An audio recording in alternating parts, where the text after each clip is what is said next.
We want our products to work harder for you in the context of your job, your home, and your life. And they all share a single goal: to be helpful. So we can be there for you in moments, big and small, over the course of your day.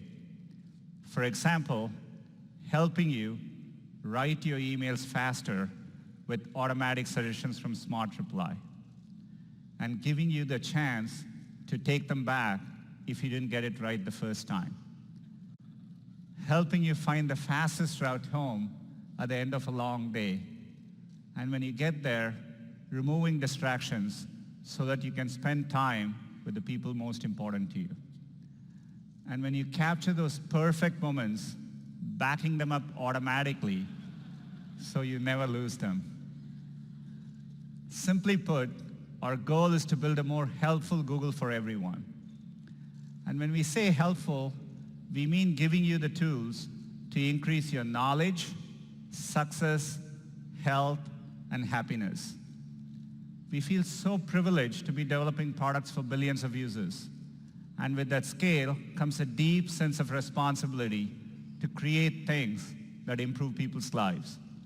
By focusing on these fundamental attributes, we can empower individuals and benefit society as a whole. Of course, building a more helpful Google for us always starts with search and the billions of questions users trust Google with every day. But there is so much more we can do to help our users. Last year, we launched a new feature in Google News called Full Coverage, and we have gotten great feedback on it from our users. We'll be bringing full coverage directly to search to better organize results for news-related topics. Let's take an example. If you search for black hole, we'll surface the relevant top news. It was in the news recently. We use machine learning to identify different types of stories and give you a complete picture of how a story is being reported from a wide variety of sources. You can click into full coverage. It surfaces a breadth of content, but allows you to drill down into what interests you. You can check out different aspects of the story, like how the black hole got its name. You can even now see a timeline of events, and we'll be bringing this to search later this year. Podcasts are another important source of information, and we'll be bringing them directly to search as well. By indexing podcasts, we can surface relevant episodes based on their content, not just the title. And you can tap to listen right in search results, or you can save an episode for listening later on your commute or your Google Home. These are all examples of how we are making search even more helpful for our users, surfacing the right information in the right context. Helpfulness is also about saving time and making your day a little bit easier. That's why last year at I/O, we gave you a first look at our Duplex technology. Duplex enables Google Assistant to make restaurant reservations on your behalf by actually placing a call. It's now available in 44 states across the US, and we've gotten great feedback, not only from our users, but from businesses as well. For us, Duplex is the approach by which we train AI on simple but familiar tasks to accomplish them and save you time. Duplex was launched with restaurant reservations on the phone, but now we are moving beyond voice and extending Duplex to tasks on the web. We again want to focus on narrow use cases to start. So we are looking at rental car bookings as well as movie ticketing. Today, when you make a new reservation online, you have to navigate a number of pages and steps, filling out information and making selections along the way. I'm sure you're all familiar with this experience. It's time-consuming, and if users leave during the workflow, businesses lose out as well. We want to make this experience better for both users and businesses. So let me show you how the assistant can do it better. Say you get a calendar reminder about an upcoming trip, and you want to book a rental car. You can just ask Google, book a national car rental for my next trip. The assistant opens the national website and automatically starts filling out your information on your behalf, including the dates of the trip. You can confirm the details with just a tap. And then the assistant continues to navigate the site. It even selects which car you like. It's acting on your behalf and helping you save time, but you're always in control of the flow. Let's go ahead and add a car seat. And once all the details are in, you can check everything one last time and just tap to finalize the reservation. You'll immediately get a booking confirmation. It's amazing to see the assistant complete a task online on your behalf in a personalized way.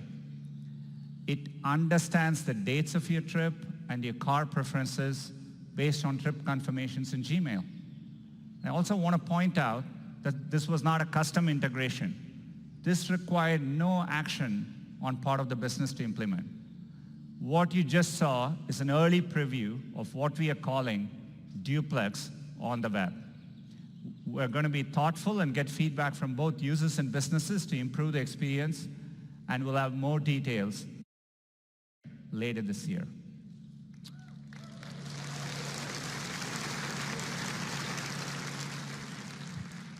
The Google Assistant helps people around the world with all kinds of tasks, whether they are at home or on the go. But we want to build an even more helpful assistant. In order to process speech today, we rely on complex algorithms. It includes multiple machine learning models. One model maps incoming sound bites into phonetic units. Another one takes and assembles these phonetic units into words. And then a third model predicts the likelihood of these words in a sequence. They are so complex that they require 100 gigabytes of storage and a network connection. Bringing these models to your phone, think of it as putting the power of a Google data center in your pocket. It's an incredibly challenging computer science problem. I'm excited to share we have reached a significant milestone. Further advances in deep learning have allowed us to combine and shrink the 100 gigabyte models down to half a gigabyte, small enough to bring it onto mobile devices. This eliminates network latency and makes the assistant so much faster, so fast that tapping to use your phone would seem slow. So far, we have talked about building a more helpful Google. It's equally important to us that we do this for everyone. For everyone is a core philosophy for us at Google. That's why, from the earliest days, search works the same, whether you're a professor at Stanford or a student in rural Indonesia. It's why we build affordable laptops for classrooms everywhere. And it's why we care about the experience on low-cost phones in countries where users are just starting to come online with the same passion as we do with premium phones. And it goes beyond our products and services. It's why we offer free training and tools through Grow with Google, helping people grow their skills, find jobs, and build their businesses. And it's how we develop our technology, ensuring the responsible development of AI, privacy and security that works for everyone, and products that are accessible at their core. Let's start with building AI for everyone. Bias has been a concern in science long before machine learning came along. But the stakes are clearly higher with AI. It's not enough to know if a model works. We need to know how it works. We want to ensure that our AI models don't reinforce bias that exists in the real world. It's a hard problem, which is why we are doing fundamental computer science research to improve the transparency of machine learning models and reduce bias. Let me show you what I mean. When computer scientists deploy machine learning models, it can sometimes be difficult to understand why they make a certain prediction. That's because most machine learning models appear to operate on low-level features. Edges and lines in a picture, color of a single pixel. That's very different than the higher-level concepts more familiar to humans, like stripes on a zebra. To tackle this problem, Google AI researchers are working on a new methodology called TCAV, or testing with concept activation vectors. Let me give you an example. If it's a machine learning model trained to detect zebras, you would want to know which variables were being used to decide if the image contained a zebra or not. TCAV can help you understand if the concept of stripes was important to the model's prediction. In this particular case, it makes sense. Stripes are an important predictor for the model. Now suppose a classifier was trained on pictures of doctors. If the training data was mostly males wearing coats and stethoscopes, then the model could inaccurately assume that being male was an important prediction factor. There are other important examples as well. Now imagine an AI system that could help with detecting skin cancer. To be effective, it would need to recognize a wide variety of skin tones representative of the entire population. There's a lot more to do, but we are committed to building AI in a way that's fair and works for everyone, including identifying and addressing bias in our own ML models and sharing tools and open data sets to help you as well. Another way we build for everyone is by ensuring that our products are safe and private, and that people have clear, meaningful choices around their data. We strongly believe that privacy and security are for everyone, not just a few. This is why powerful privacy features and controls have always been built into Google services. We launched incognito mode in Chrome over a decade ago. We pioneered Google Takeout, which gives you easy controls to export your data from email, contacts, photos, all of our products, anytime you choose to. But we know our work on privacy and security is never done, and we want to do more to stay ahead of constantly evolving user expectations. We've been working on a significant set of enhancements, and I want to talk you through a few.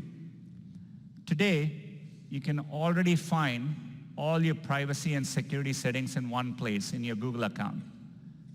To make sure your Google account is always at your fingertips, we are making it easily accessible from your profile photo. If you're in search, you can tap on your photo and you can quickly access the most relevant privacy controls for search in case your data in search. Here, you can view and manage your recent activity, and you can easily change your privacy settings. Last week, we announced auto delete controls, which you'll also be able to access right from the app. Data helps make search work better for you. And with auto delete, you can choose how long you want it to be saved. For example, 3 or 18 months, after which any old data will be automatically and continuously deleted from your account. This is launching today for web and app activity. We'll be rolling it out to location history in the coming weeks, and we'll continue to bring features such as this to more controls over time. In addition, one-tap access to your Google account will be coming to our major products, including Chrome, Search, Assistant, YouTube, Google News, and Maps. And speaking of Maps, if you tap on your profile photo, in addition to finding easy access to your privacy controls, you'll find a new feature, incognito mode. Incognito mode has been a popular feature in Chrome since it launched, and we are bringing this to Maps. While in incognito in Maps, your activity, like the places you search and navigate to, won't be linked to your account. We want to make it easy to enter in and out of incognito, and Maps will soon join Chrome and YouTube with support for incognito, and we'll be bringing it to search as well this year.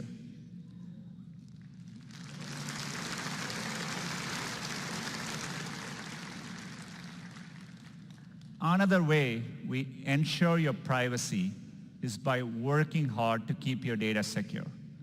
From safe browsing, which now protects over 4 billion devices every day, to using TensorFlow to significantly reduce phishing attacks in Gmail. We also encourage users to use two-step verification because an additional layer of protection is always helpful. Today, we are making two-step verification even more convenient for everyone by bringing the protection of security keys directly into your Android phone. So now you can confirm a sign-in with just a tap. And today, it'll be available to over 1 billion compatible devices.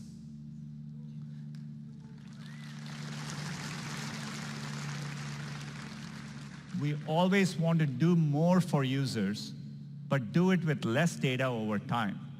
So we are applying the same cutting-edge AI research that makes our products better and applying it to enhance user privacy. Federated learning, this is a new approach to machine learning developed by Google, is one example.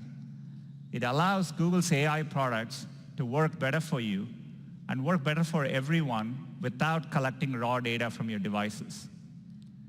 Instead of sending data to the cloud, we flip the model. We ship machine learning models directly to your device. Each phone computes an update to the global model, and only those updates, not the data, is securely uploaded and aggregated in large batches to improve the global model. And then the updated global model is sent back to everyone's device. Let me explain it with a concrete example. Take Gboard, Google's keyboard. Using on-device learning alone, when new words become popular, Gboard would not be able to suggest them until you've typed them many times. Federated learning, however, allows Gboard to learn new words like BTS or YOLO after thousands of people start using them without Google ever seeing anything you type. Actually, with BTS, it's probably millions of people. This is not just research. In fact, Gboard is already using federated learning to improve next word prediction as well as emoji prediction across tens of millions of devices. It's still very early, but we are excited about the progress and the potential of federated learning across many more of our products.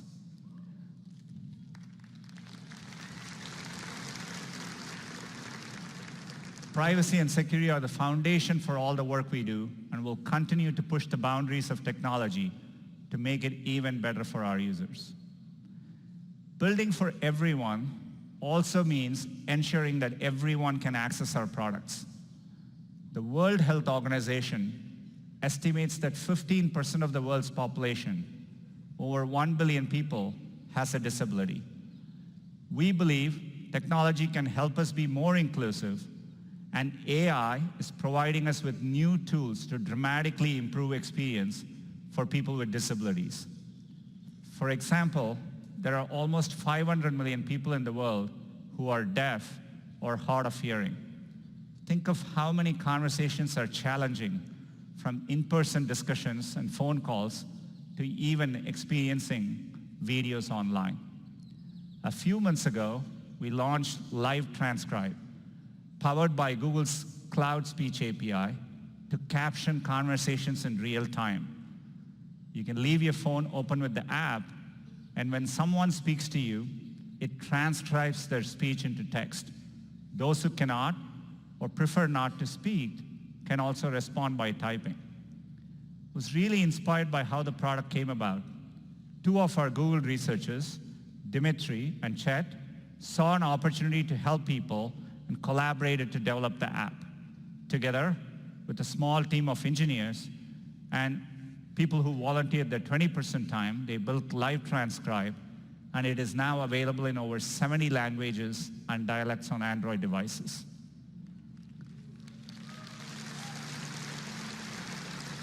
Today, we are going further and extending this technology. We are announcing a new feature called Live Caption. Live Caption makes all content, no matter its origin, more accessible to everyone.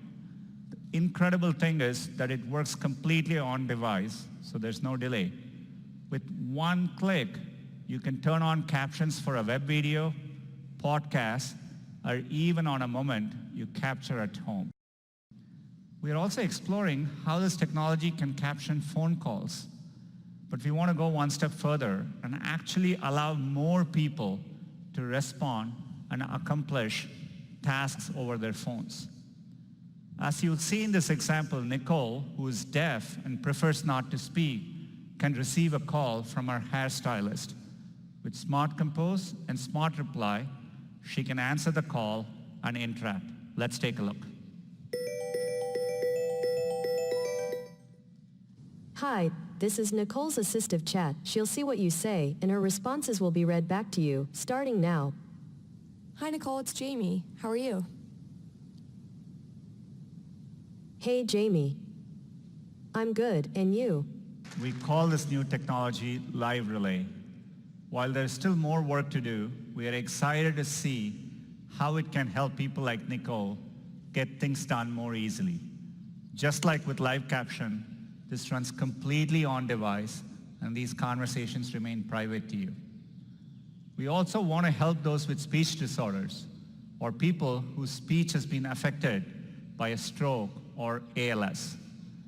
Researchers from Google AI are exploring the idea of personalized communication models that can better understand different types of speech, as well as how AI can help even those who cannot speak to communicate. We call this research Project Euphonia. We are working hard to provide these voice recognition models through the Google Assistant in the future.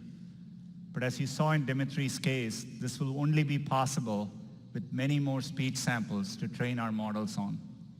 If you or someone you know has slurred or hard to understand speech, we'd like to invite you to submit voice samples to help accelerate this effort. Fundamental AI research, which enables new products for people with disabilities, is an important way we drive our mission forward. Live Transcribe, Live Caption, Live Relay, and Project Euphonia will ultimately result in products that work better for all of us. It's a perfect example of what we mean by building a more helpful Google for everyone.